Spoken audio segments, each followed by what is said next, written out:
अस्सलाम वालेकुम दोस्तों मैं डॉक्टर इमरान कादिर।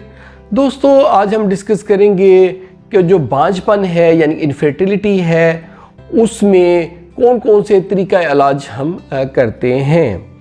दोस्तों फर्स्ट ऑफ ऑल जो पेशेंट हमारे पास आता है तो उसका हम सीमेन टेस्ट करवाते हैं। सीमेन टेस्ट में दो ऑप्शंस होती हैं, या तो ओलिगोस्पर्मिया होता है या एजोस्पर्मिया होता है। दोस्तों जिस पेशेंट का ओलिगोस्पर्मिया होता है उसमें सीमन काउंट कम होती है, और इसके अलावा इसके साथ साथ कम्बिनेशन हो सकता है अस्थीनोस्पर्मिया का, जिसका मतलब है कि उसकी स्पर्म की मोटिलिटी कम होगी, या टेरेटोस्पर्मिया यानी कि मॉर्फोलॉजी जो है वो कम होगी या मॉर्फोलॉजी अच्छी नहीं होगी। जो एजोस्पर्मिया है उसमें स्पर्म काउंट नील होता है। और आज हम डिस्कस करेंगे कि जो ओलिगोस्पर्मिया वाले पेशेंट हैं जिनका काउंट कम है उसमें हम क्या क्या ट्रीटमेंट ऑप्शंस यूज़ करते हैं। First of all in patients को हम मेडिसिन से ट्रीट करने की कोशिश करते हैं, जिसमें हम पेशेंट को विटामिन ई देते हैं जैसे ईवियान वगैरह टैबलेट है, और पेशेंट को हम जिंक देते हैं जिसमें सर्बेक्स जी टैबलेट है, पोलिबियन जी या जिसमें जिंक होते हैं, मल्टीविटामिन जिसमें भी जिंक हो वो हम दे देते हैं। पेशेंट को हम क्लोमिफेन सिट्रेट देते हैं जिससे पेशेंट का जो काउंट है वो इम्प्रूव कर जाता है। और इसके साथ साथ पेशेंट का जो लाइफ स्टाइल है उसको हम चेंज करते हैं कि टेस्टिस जो है उसको हीट का एक्सपोजर ना हो।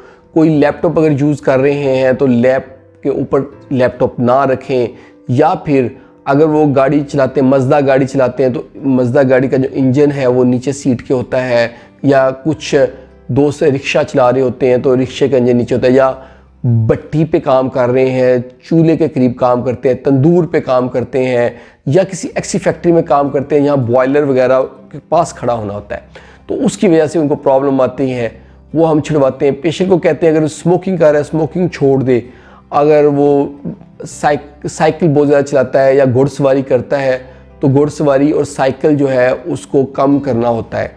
ये लाइफस्टाइल मॉडिफिकेशन हम पेशेंट की करते हैं और ये वाली मेडिसिन उसको देते हैं, उससे 3 to 6 वीक में प्रेगनेंसी हो जाती है। अगर ना हो तो फर्दर हम पेशेंट को IUI की तरफ लेके जाते हैं। IUI ये होता है कि इंट्रा यूट्राइन इंसेमिनेशन।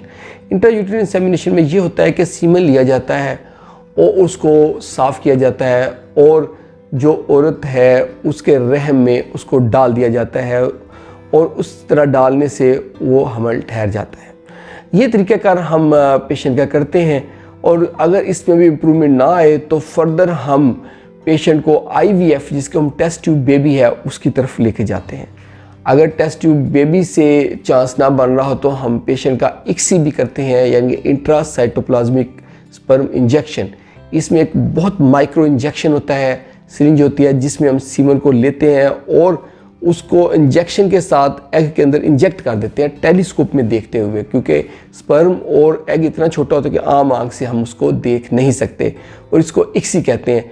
ICSI वाला मेथड भी हम पेशेंट का कर सकते हैं ताकि उसके प्रेगनेंसी हो जाए।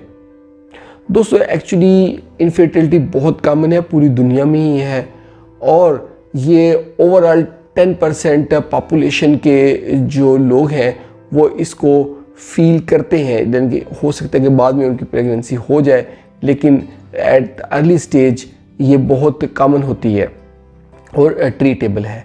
इस पे आप अमल करें, और अगर आपको वीडियो पसंद आई है तो आप इसको लाइक कर दें और इसको शेयर करें उन सब दोस्तों के साथ जिनकी शादियाँ हुई हैं या जिनकी शादी हो गई है और हमल नहीं ठहर रहा, ताकि उनका फ़ायदा हो। और हमारे चैनल को जल्दी से सब्सक्राइब कर दें ताकि आपको इस तरह की अच्छी अच्छी वीडियोज़ मिलती रहें। बहुत बहुत शुक्रिया।